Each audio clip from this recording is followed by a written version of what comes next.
car-free day in the middle of Rwanda Road. We are just taking pictures. My goodness.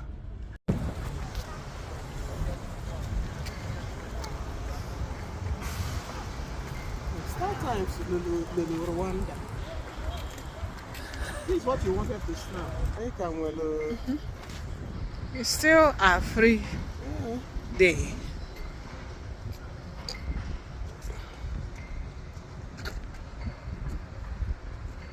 This is really nice.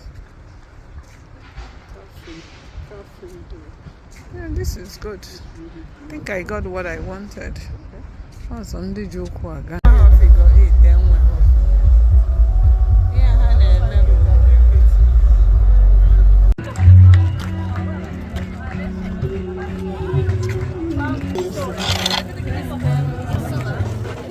Can you drive it?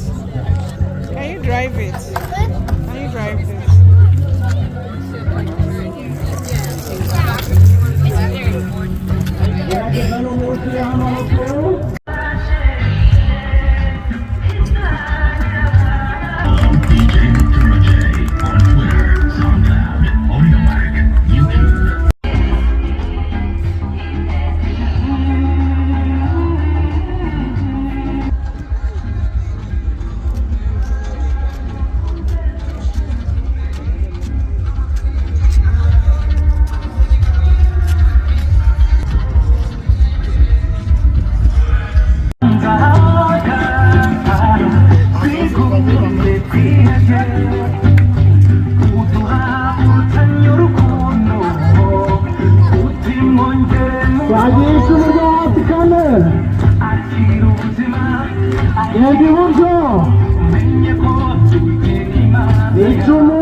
Tega amaboko yose gerageza amaboko arasumba inyugu